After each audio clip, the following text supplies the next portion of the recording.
Olá, estamos aqui para mais um Rosilma Roldan e os Jovens Pensadores e hoje, com muita honra para mim, muita felicidade, mais um episódio do Direito Sem Juridiquês com o Dr. João Freitas. Dr. João, o programa é seu. Obrigado, Rosilma.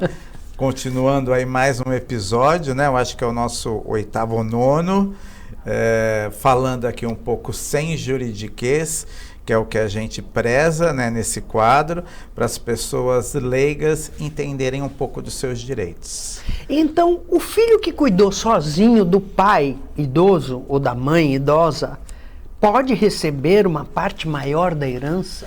Olha, poder ele pode, desde que esse pai que ele cuidou, essa mãe, disponibilize a sua parte legítima, que é 50%, em testamento. Então isso pode acontecer, pode gerar uma briga familiar isso, porque já começa de que esta filha está sozinha cuidando deste pai. Então se este pai já quer deixar algo para essa filha, é em função do que ele percebe do que essa filha, essa única filha faz por ele, os outros não. Mas é importante aqui a gente falar, a gente falou no outro episódio, sobre essa reforma do Código Civil, e existe nesse projeto um artigo que está em discussão sobre exatamente esse tema, de colocar aí, acrescentar 10%, mais ou menos isso, de herança a mais para aquele filho que cuidou do pai. E isso pode ser, inclusive, ser recebido até logo no início do inventário. É interessante, eu acho bom, porque realmente isso é muito comum no dia a dia, sim, nas famílias, você verificar, porque se um pai tem 3, 4 filhos, não vão os 4 filhos ficarem lá full time com esse pai. Então, via de regra, porque tem famílias que infelizmente nem isso fazem, colocam o pai numa clínica ou deixam com cuidadoras, sem julgamento, cada um, né, tem a sua necessidade. Mas aquele que tem 4 filhos e um se predispõe a isso, sim, geralmente é um, não são todos. Sim. E realmente, dependendo da situação desse filho, ou é solteiro, ou é separado, tem uma outra vida, os outros têm uma família mais complicada, eu acho que vale sim ele ser remunerado por estar ali cuidando do pai de todos. Sim. Correto? E normalmente, eu creio, né? Conheço alguns casos que os irmãos, 3 ou 4, não querem ou não podem, né? Às vezes querem, gostariam, mas não podem, trabalham, moram noutra cidade, enfim, né? Ou então não querem ter trabalho e verbalizam isso, não quero ter trabalho. Exatamente. Né? E aí fica nas costas daquele não só cuidar da doença e dos remédios, como também a parte de bens, né? Sim, de pagar conta, administrar, contratar empregados, cuidadores, enfim, né? E isso aí dá muito trabalho, muito trabalho, não só trabalho físico, como de administração mesmo, né? Porque você sabe que tratar com gente é complicado. Ainda mais que você tem uma pessoa vulnerável nesse meio, se você maltrata o cuidador, pode ser que reverbere no pobre, do coitado, do vulnerável. Então você tem que ter muito jogo de cintura, você tem que ser muito agradável com as pessoas para que elas possam se motivar para tratar o idoso de uma maneira digna. Né? Quando o idoso ainda ele tem a consciência de que ele, em tratando aquele que está ao lado dele, ele vai ter um retorno, muito bem. Um idoso consciente. Quando a gente fala já em idoso, no nível de uma doença senil ou de um Alzheimer, aí a situação piora até com o próprio filho. Eu já tive situações de conversar com o filho e falar, olha, minha mãe não deixa com que nós nos aproximemos dela e não tem o que fazer. E eu sabe, chegou uma hora que eu falava, meu Deus, o que eu vou resolver juridicamente sobre isso? Sim. Nós vamos interditá-la, vai ter uma ação de curatela, mas e como é que faz para esse curador chegar lá? Sim. Entendeu? Porque ela não aceita, ela é agressiva. Sim, não, e normalmente o curador, ele não cuida pessoalmente, né? Ele pode até cuidar dos bens, administração dos bens, mas ele vai monitorar, contratar. Exatamente. Não necessariamente ele precisa estar full time ali. O que ele vai fazer vai ser contratar. Ele vai administrar, né, o empregado, até passar lá para ver se está tudo em ordem, né? E fazer as entrevistas. Como se fosse uma empresa mesmo, né? Assim. E normalmente alguns filhos, né? Supondo que sejam mais de um, não quer porque não dá trabalho, não quero. Não obstante, ficam pondo defeito na janela lá. Exatamente. Né? Não, porque você devia ter feito isso, também fazer. Não, porque não pode. Então, realmente cadê merece. O dinheiro? O que você está fazendo com o dinheiro da minha mãe? E aí tem que estar ali preto esse no branco. negócio aí de curatela, por exemplo, né? Também já vi alguns casos. É muito fácil de resolver quando a família fica duvidando. Prestar contas para o juiz. É o que eu falo. Presta conta para o juiz mensalmente, curador, acabou o assunto. Eu falo, olha, é uma empresa, é crédito e débito. É isso aí. É você fazer o teu livro caixa, juntar os comprovantes. Isso. Você não quer ter problema? Mas acontece que a minha irmã não liga. Hoje não liga. Você não sabe o dia de amanhã. Se a sua irmã vem a falecer no meio desse caminho e chega o marido dela, o seu sobrinho aqui, para querer saber, né? Porque normalmente esses seres... agregados. Esses seres herdeiros aí, que existem, mas às vezes não aparecem, quando a pessoa morre, aparece todo mundo. Exatamente. Né? É a mesma coisa da casa, né? A pessoa morreu, deixou uma casa para um filho. Porque aquele filho era daquele cara, a pessoa tem vários filhos, de vários pais, sei lá, e aquela casa foi dada pelo namorado, pai do filho. Então a casa é do filho. Sim. Só que isso aí era tudo de boca. Aí o que acontece? Morreu a casa, todo mundo quis. Já veio com as malas querendo mudar para dentro da casa. Negativo, nada disso. É assim. É casa de posse, tem que regularizar tudo, tem que dividir tudo. Só que assim, quem está pagando IPTU? Só um. Quem está indo lá todo mês para ver se a casa está em ordem, porque no outro município mora de um jeito, num lugar... Quem pôs caseiro? É sempre o mesmo. Então, o que acontece? Uso capião. Familiar aí. Familiar, frente aos outros, porque ninguém quer saber de pagar, só quer morar de graça lá dentro. E aí tem que se acautelar para que essa uso capião não ocorra, né? Eu acho que a gente já falou aqui no programa, né? Ou faz um contrato de locação com esse herdeiro, ou faz um contrato de comodato, que é o mais comum, que não é a título oneroso, ou seja, não é dinheiro envolvido. Faz um contratinho para o meu irmão, olha, você mora aí de graça, mas em contrapartida você cuida do imóvel. Para quê? Para tirar essa possibilidade de caracterizar a uso capião. Então, isso é importante. Não deu certo, não quer pagar aluguel, não quer fazer contrato, extinção de condomínio, entra com uma ação para acabar com essa relação e, infelizmente, vai para a asta pública, que é o leilão, e vai vender esse imóvel por um precinho lá pequenininho, mas, enquanto isso, ele vai ter que pagar aluguel se for para a justiça. É isso aí.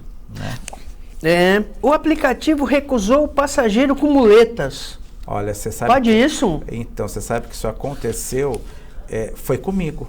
Não, eu peguei um aplicativo e o motorista foi me narrar essa triste situação e eu trouxe para o meu canal no YouTube e isso vai responder, obviamente, o próprio aplicativo e o motorista, o aplicativo, pelo Código Consumidor, né, ele tem essa obrigação, uma indenização por danos morais e também tem a responsabilidade criminal aí, com relação a toda esse racismo aí, né? Sim, discriminação, enfim, mas você vê que situação horrorosa, a pessoa chegou, um casal, eu tinha uma doença degenerativa e por causa das muletas ele falou, não, no meu carro não tem como entrar 4 muletas e aí negou a corrida para esse casal. Complicado, né? Isso aí é aquela história, né? Não é no ramo do direito, é no ramo da psiquiatria, exatamente. Né? Na verdade. Porque a pessoa deve ter algum trauma, não estou nem desmerecendo o motorista. Sim. Eu já vou, né? Eu já quero entender todas as partes. Ele deve ter tido algum trauma na vida, sei lá. Quem sabe alguém com muleta deu-lhe uma muletada? Não se tratou. Não se sabe. E aí não se encarou, né? Por que eu tenho esse... Olha, eu sinceramente, enfim, tudo bem, você está indo para esse lado. Eu já vou para o lado mesmo da ignorância.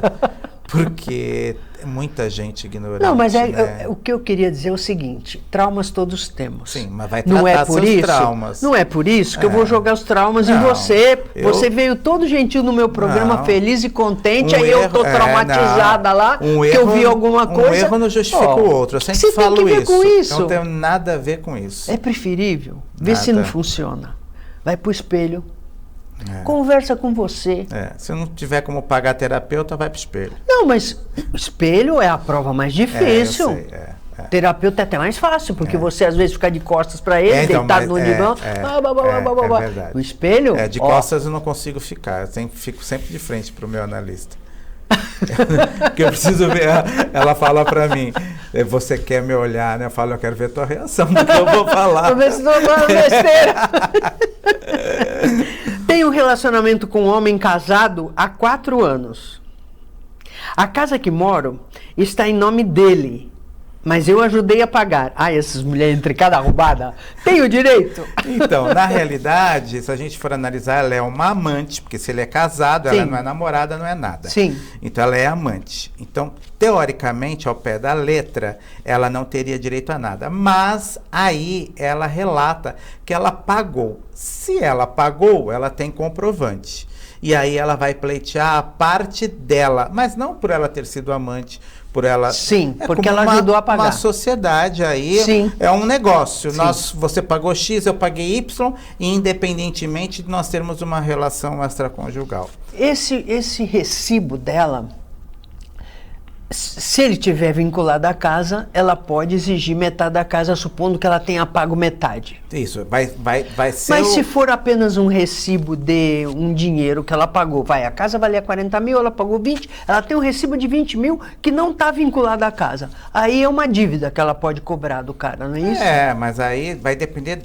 A origem, como que ela vai comprovar essa dívida? Ela tem um termo de acordo, de confissão de dívida, ele com ela? Mas se ela tiver um recibo que ela pagou... Pagou para ele. Pagou para ele, aquilo pagou, e aí ele tem que ter o recibo de que ela recebeu esse dinheiro dele para ela não cobrá-lo, concorda? Se ela tem só que ela deu para ele, então ele vai ter que devolver. E aí ela vai poder... Ela pode ter que provar com data, por A mais B, tudo. Exatamente, que aquilo combinou com a data que ele comprou aquele imóvel. Se não tiver vinculado à casa, ou não há nenhuma prova que vincule a casa, pelo menos o dinheiro corrigido ela consegue. Ele só vai ter que ser bem pianinho na hora que chega o oficial de justiça para a mulher dele não ver o oficial, a citação porque postal. Porque além de ter que pagar dívida, ainda perde ele vai perder a mulher. Vai ficar sem as duas, né? Esses homens. Não tem jeito. Meu filho passou em uma faculdade federal. Preciso manter a pensão alimentícia? É uma pergunta, desculpa, né? Absurda. Lógico que precisa. Esses caras não são...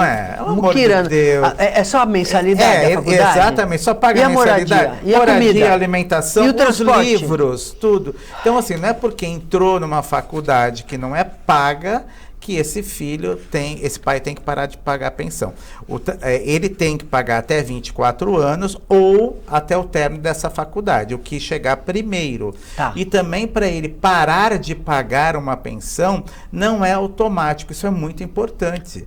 Essa ação se chama... Necessidade e possibilidade. Exatamente, ação de exoneração de pensão. Então, quando chega nesse ponto que não tem mais como pagar, não tem mais o que pagar, ele completou 24 anos, ele acabou a faculdade, eu vou parar de pagar, ele tem que judicializar aquilo. Ele não pode falar, porque lá tem uma ação de alimentos, enfim, alguma ação que foi lá estipulada a obrigação dele pagar essa pensão. Então, do mesmo jeito que tem lá a obrigação de pagar, ele tem que decidir pela obrigação, a desobrigação do pagamento. Então, isso tem que ser oficializado. Mesmo porque, quando você termina a faculdade, você está ferrado. Porque você ainda não arrumou emprego, Você gastou as últimas economias até na festa de formatura, enfim. Então, aí você tem que tomar cuidado, porque isso tudo, além disso que um pai pague, isso hoje pode ser considerado antecipação de legítima. Então, mais uma faculdade para um filho que você pague e não pague para o outro na data do falecimento seu, pode chegar para o seu outro filho e falar, mas a nossa mãe te antecipou uma herança. Como assim? Ela te pagou 2 faculdades.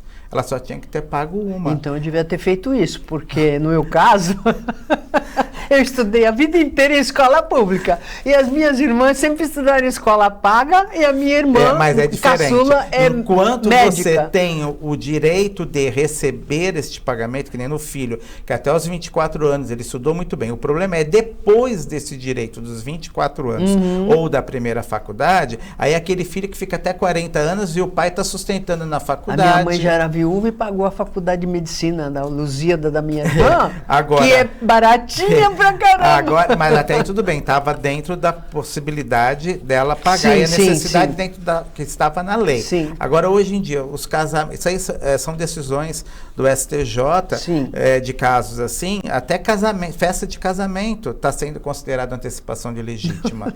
Porque um casamento, hoje tem casamento que chega a 500 mil, 1 milhão, enfim. Verdade. Né? As festas do Orcário, você viu? Então, a gente não fala de festinha pequena, né? A gente fala de festas fenomenais. Então, esse dinheiro que o pai paga pode ser considerado também antecipação de legítima. Então, fica aí a dica, cuidado.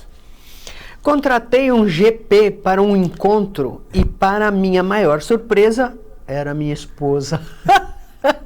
O que posso fazer legalmente? Então, na realidade, aí os dois estão lascados, né? Porque ele entrou num aplicativo de encontro, contratou essa garota de programa, que chegou lá, era a esposa dele. Então, por mais que ele reclame, ele não vai poder reclamar. E aí o que eu indico realmente é o divórcio, porque não tem mais o que ser feito, né? E também, mesmo que ela se prostitua, isto é um direito dela e não é considerado crime, porque a prostituição não é considerada crime. É considerada você se utilizar disso para levar vantagem, né? Então você contratar outras moças, enfim, outros rapazes, enfim. Então, nesse caso aí, eu acho que a lenha tá para os dois aí, tá difícil. Relacionamento aberto pode gerar união estável? Então, você vê que é atual esse tema, porque hoje em dia muitos casais falam, né, não, meu relacionamento é aberto, e aí vem essa dúvida, será que o relacionamento aberto pode gerar uma união estável? Não.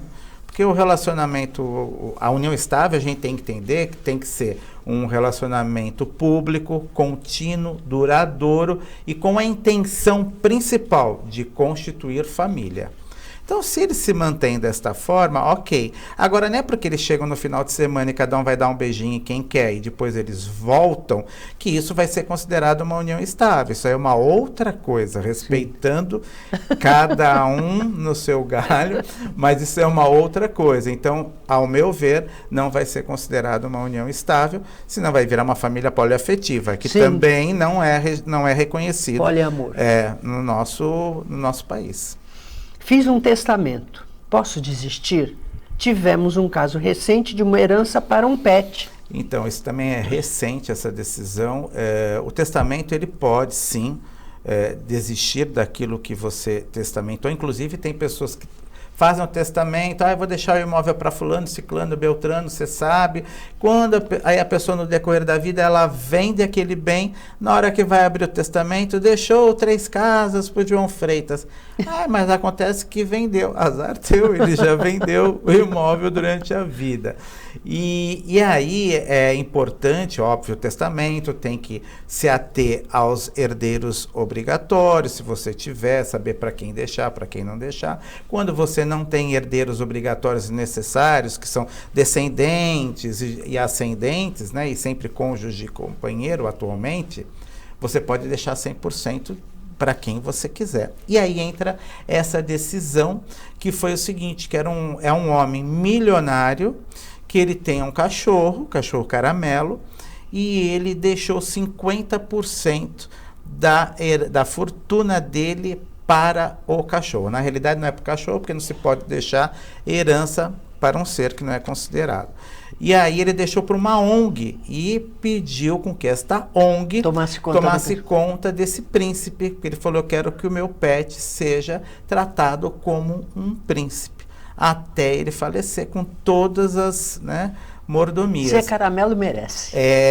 E aí, e falou que se por um acaso ele viesse a falecer, esse dinheiro continuaria para a ONG para cuidar de outros cachorros. Muito bem, gostei. Então, por que esse senhor fez isso? Porque a família nunca ligou para ele. Os filhos, nada. E isso vai ser abordado agora nessa nova novela das 9, né, da Globo, e vai ter esse cunho jurídico, e vai ser muito para nossa área jurídica. Nós vamos ter muito assunto para falar aqui sobre isso. Ótimo. E vai abordar exatamente esse tema. Aquela outra novela que tinha aquele menino adotado, que era o Juan Paiva, lembra? Que o Tony Ramos também trabalhou e foi assassinado pelo irmão. Ah, tá. Então, também eles puseram um monte de novidades em relação a testamento vital, curatela, que era escolhida pela mãe matriarca, né? Eu acho importante isso. É bom. Porque você populariza questões que são do dia a dia. E são importantes, né, para pessoas. E isso desse testamento eu achei fabuloso, porque hoje em dia você vê muito idoso, que a gente, nesse episódio no anterior, a gente está falando bastante de idosos, e a gente vê isso, pais e mães largados, e aí, mas só estão de olho no dinheiro, e aí o pai chega, e aí só estão de olho na hora que também está para morrer ali, né? Então o pai chega e já faz o testamento e ponto final. E aí já passaram lá antecipado o capítulo, e demorou para morrer, estava bom, lúcido, maravilhoso, jogaram ele pela janela. Exatamente. Oh, meu Deus, viu? Filhos podem impedir o pai de vender imóveis que irão herdar?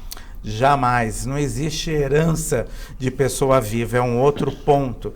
Eu tenho vários clientes que falam: mas os meus filhos estão pedindo para eu já dar a parte para eles, porque eu tenho não sei o quê. Eu falo: olha, pelo amor, mas pior que isso é comum, viu, Rosilma? Isso é comum. Que coisa horrível. Eu falo: você nunca ouviu falar que herança ela só existe no dia do falecimento? Sabe o que tem que fazer com um filho desses? Assim, escuta, você sabia que isso dá azar? Porque a gente nunca sabe quem vai morrer antes. Você começa a agorar seu pai, você morre na frente, hein? Olha, cuidado. Eu faço um pouco pior, que eu não posso falar aqui, porque como é humanizada a minha consulta, então... Você vai cair em descrédito. Então eu não posso nem ouvir uma situação Meu dessa, senhor, porque eu acho isso? Um absurdo o filho estar de olho no dinheiro do pai. Horrível, né? Isso. Então eu acho que isso não é amor, é o olho. Poxa! Então no caso aí, a pessoa ela pode dispor do seu dinheiro, enfim, não tem que, eu tenho dinheiro, eu tenho um imóvel, eu não posso vender porque eu tenho herdeiro. Eu tenho herdeiro, mas eu não estou morto. Então isso só vai ocorrer na data do na meu verdade, óbito. Ele não tem herdeiro.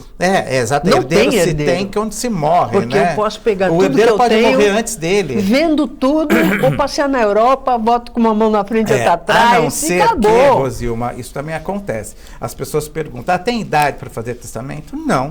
Você pode ter 100 anos, você pode fazer um testamento. Claro. Desde que você tenha, junto a esse testamento, um laudo médico constatando que você está em perfeito aspecto físico, de sanidade mental, psicológico, enfim, afetivo. Agora, idoso tem que provar tudo isso, né? Agora, moço pode ser doido que for, que não precisa provar nada. Você já viu? É verdade. Com e aí é bom, porque inclusive hoje o tabelião tem fé pública para atestar isso.